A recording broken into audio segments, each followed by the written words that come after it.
Good morning, America, and you are watching First United People's Announcement News. I'm Ron Jeremy, and this is my co-anchor, Miss Cox. Hi, I'm Gwen, and we're here at the latest news on the start of the Cold War. The HUAC, House Un-American Activities Committee, was recently organized to investigate fascist groups in the United States. They also investigate individuals accused of spying for the Soviet Union.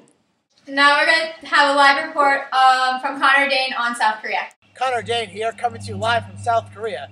As you can see from the ruins, North Korea has just invaded. Connor Dane here in the town of Singping-Dingering, where the fighting between North and South Korea has mainly taken place and all the farmland destroyed. Here's town native Mr. Walk. Mr. Walk, what happened here?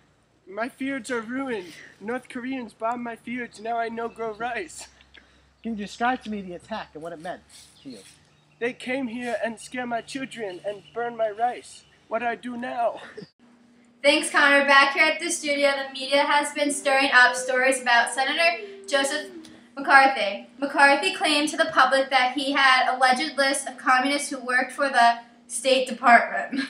Although, Gwen, this was never produced, dozens of federal employees lost their jobs, often being labeled security risks. And to keep the rock rolling, he has been fueling ideas that communist spies are everywhere. Check me out, y'all. She's a very freaky girl. Don't bring her to mama. She's your life. Then you get a number. Oh, hi. You're watching First United People's Announcement News. Hello, ladies and gentlemen, and welcome to this evening's session of Foreign Affairs. Yes, good evening, everyone. We have an interesting story for all of you tonight. The topic at hand tonight is China's fall to communism. Yes, as we know, the revolution of 1911 left China in a very unstable republic. Yes, and matters only get worse after that.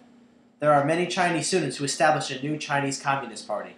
Keeping the domino effect going, by the mid-1920s, the Civil War had broken out between the nationalist and communist parties. Nationalist leader Chiang Kai-shek led his war against the Communist Party. Although they cooperated to resist Japanese attacks, the cooperation didn't last. Tragically, the opposition against Chiang mounted, and the leader at the Communist Party, Mao Zedong, gained control of most of the country by 1949. Yes, and after Chiang's retreat to Taiwan, Mao established the PRC. The U.S. had rejected this government and continued to recognize the Nationalist Party. I'm Evan Stone, here with my co-anchor Ron Jeremy. Hello everyone, and welcome to the Red Carpet election premiere sponsored by First United People's Announcements. Hello, Ron Jeremy here, and welcome, ladies and gentlemen. We have a great election coming up this year now that President Truman has not decided to enter the race. Let's take a look at the candidates. The candidate running for election in the Republican Party is General Dwight D. Eisenhower.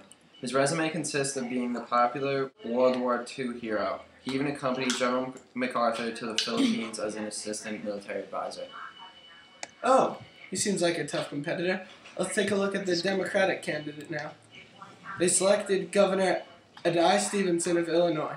Stevenson was a major supporter of President Truman's foreign and domestic policies. Let's get some of the public's opinions on the candidates. Ma'am, what do you think of General Dwight D. Eisenhower? He has a great patriotic appeal. He shows warmth, vitality, and self-confidence. I know who I'm voting for. Well, there you have the public opinion on General Dwight D. Eisenhower. Let's find out the public opinion on Adlai Stevenson. Sir, what do you think about Adlai Stevenson? I feel that he is out of touch with the common people. He's an egghead, not who I'm voting for. Well, there you have it, ladies and gentlemen. There's the lowdown for the presidential election of 1952. Yes, good luck to both gentlemen. Welcome back, everyone, and welcome to our sports broadcast. Wait 1 minute. It seems that the Civil Defense Administration is about to issue a public statement. Yes, it seems they're about to make a public announcement. Hello, everyone. This is the Speaker of the Civil Defense Administration. We are launching a campaign to calm the public fears that we are going to be under a nuclear attack. We will administer duck and cover programs for our people to protect themselves. And everyone must participate in these drills for their own benefit. We as an administration will also be releasing a series of television shows, magazines, films, and pamphlets. We ask for your full cooperation in the hope that we will never have to use these drills. But if such events do happen, that we as a nation will be prepared. Well, there you have it, folks. Follow the words of our Civil Defense Administration. All right, back to you, Connor, with the sports broadcast. As you may know, after World War II, an intense rivalry began to develop between the U.S. and the Soviet nation. The threat of war is always present, but it's mostly an arms race between the two countries. Yes, Ron, the U.S. truly believes in individual freedoms and democracy. While the Soviet Union is founded on communist theories, which is mainly a state-run economy, the U.S. is primarily a democratic nation. During World War II, the Soviets had taken over Estonia, Latvia, and Lithuania, which put fear in the U.S. citizens and the government. Both countries began to develop atomic technologies. Bernard Barich, the U.S. presidential advisor, called for a special international agency to inspect any country's atomic energy products. This proposal was labeled the Barich Plan. Also, Congress passed the Atomic Energy Act and fears of nuclear war. Precisely, Evan. Hello, America. Welcome to the final segment of our First United People's announcement with our top story of the night, the trial of Alger Hiss. Yes, and what an eventful developing story this trial is turning out to be. And with the verdict coming in just minutes, let's go down to Connor and Gwen with our developing story behind the trial.